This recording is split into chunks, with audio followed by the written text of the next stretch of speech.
गौतम बुद्ध के भिक्षुओं को ये सिखाया जाता था कि जब भी वे किसी रास्ते पर चले तो बहुत दूर तक ना देखें, सिर्फ उतना ही दूर तक देखें जितना देखना पर्याप्त हो। ब्रह्मचर्य के 3 स्तर कौन से हैं जिनका पालन न करने के कारण किसी व्यक्ति का ब्रह्मचर्य नाश हो जाता है? नेत्र ब्रह्मचर्य क्या है?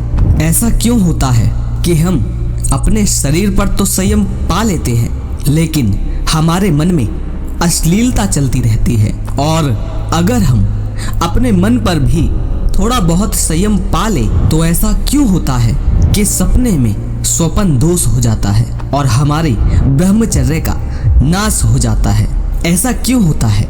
आज इन प्रश्नों के उत्तर आपको इस कहानी के द्वारा मिलने वाले हैं। मेरा आप सभी भाइयों से अनुरोध है कि आप इस कहानी को पूरी जागरूकता के साथ समझने का प्रयास करें। एक बार एक ब्रह्मचारी से कोई पूछता है, मुनिवर, मैं ब्रह्मचर्य का पालन कैसे करूं?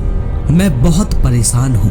मैंने ना जाने कितनी बार कसमें खा खाकर खुद को रोका है, पर हर बार मैं कसमों को तोड़ देता हूं और मेरी ही नजरों में मैं गिर जाता हूं। कई बार ऐसा होता है कि मैं अपने शरीर पर नियंत्रण कर लेता हूं, लेकिन मेरे मन में हर समय अश्लीलता चलती रहती है। फिर मैं किसी तरह से कोशिश करके अपने मन में भी अश्लीलता को कम कर लेता हूँ, लेकिन उसके बाद सपने में अश्लीलता मेरा पीछा नहीं छोड़ती और स्वप्न दोष के कारण मेरा ब्रह्मचर्य नाश हो जाता है। मैं जीवन में कुछ करना चाहता हूँ। मेरा उद्देश्य है कि मेरी बुद्धि का विकास हो। मेरा उद्देश्य है कि मैं जीवन में सफलता प्राप्त करूँ, पर यह काम वासना मेरा पीछा ही नहीं छोड़ रही है। कृपा कर मेरा मार्गदर्शन करें। वे ब्रह्मचारी कहते हैं 3 स्तर पर ब्रह्मचर्य का पालन करना होता है। ध्यान से समझो। सबसे पहला ब्रह्मचर्य है नेत्र ब्रह्मचर्य। सबसे पहले ब्रह्मचर्य नाश होने की शुरुआत होती है देखने से। जब हम जानबूझकर या अनजाने में अश्लीलता भरे दृश्य देखते हैं तो हमारे ब्रह्मचर्य के नाश होने की शुरुआत हो जाती है। ये पहला बीज है।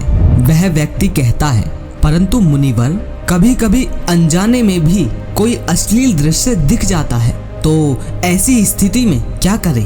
वे ब्रह्मचारी कहते हैं, कोई भी दृश्य देखना एक बीज को बोने के समान है। 1 या 2 बार यदि कुछ गलत दिख भी जाता है और सैकड़ों बार अगर तुम कुछ अच्छा देखते हो तो 1-2 बार गलत दिखने का कोई असर नहीं होगा। इसे ऐसे समझो, अगर तुमने किसी क्यारी में फूल बोए हैं, हजारों फूलों के बीज उस क्यारी में डाले हैं और 1-2 बीज कड़वी घास के उसमें डल जाएं, तो प्रभाव पुष्पों का ही रहेगा, उस कड़वी घास का नहीं। और जो चीज ज्यादा मात्रा में होती है वो कम मात्रा वाली चीज को समाप्त कर देती है। यदि सकारात्मकता, सात्विकता तुम्हारे अंदर ज्यादा मात्रा में होगी तो नकारात्मकता को, गंदगी को समाप्त कर देगी। और कोई भी दृश्य, कोई भी चित्र दिखना समस्या नहीं है, उस दृश्य के बारे में सोचना ये समस्या है। ब्रह्मचर्य का दूसरा स्तर है मानसिक ब्रह्मचर्य। जैसे ही मन में अश्लीलता चले उसे तुरंत रोक दो। अब सवाल हो सकता है कि ये रोकने की शक्ति कहाँ से आएगी? ये रोकने की शक्ति आएगी व्यायाम से, संकल्प से, ध्यान से या भक्ति से, और सही और ऊंचे लोगों की संगति से। या तो संकल्प, भक्ति और व्यायाम होना चाहिए, या फिर संकल्प, व्यायाम और सही संगति होनी चाहिए, तभी तुम उस सोच को रोक पाओगे। ब्रह्मचर्य का तीसरा स्तर है स्वप्न में ब्रह्मचर्य का पालन करना। इस स्तर पर ब्रह्मचर्य का पालन करना तभी संभव है जब तुम पहले 2 स्तरों पर ब्रह्मचर्य का पालन ठीक से करो। अगर तुम पहले 2 स्तरों पर ब्रह्मचर्य का पालन ठीक से कर पाए तो तुम पाओगे कि सपने में भी तुम अपने ऊपर नियंत्रण कर पा रहे हो। और ये एक बहुत बड़ी उपलब्धि है। इस स्थिति में यदि स्वप्न में अश्लीलता आती भी है तो ये निर्णय तुम्हारे हाथ में होता है कि तुम्हें काम वासना में लिप्त होना है या नहीं। नेत्र ब्रह्मचर्य का पालन सबसे ज्यादा जरूरी है, जो कि शुरू में बताया। इसका पालन हर ब्रह्मचारी, हर ऊंचे से ऊंचा इंसान करता है।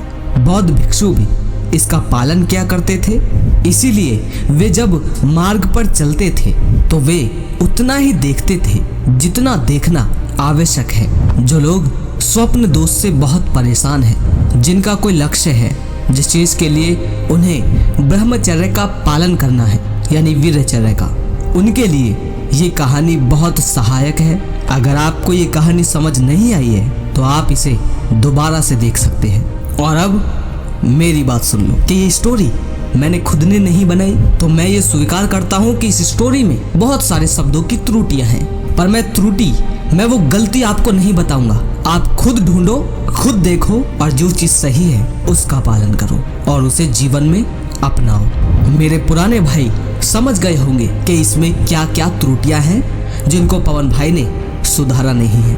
तो जो सही और बेहतरीन चीजें हैं इस कहानी में से वो चुनो और अभी से ही अपने जीवन में इस्तेमाल करना शुरू करो और देखो फिर निखार। तो उम्मीद है ये वीडियो आपको बहुत पसंद आई होगी और इन बातों को इस्तेमाल करने के बाद कुछ महीने बाद इस वीडियो पर दोबारा आकर कमेंट करना कि क्या आपको फायदा हुआ या नहीं।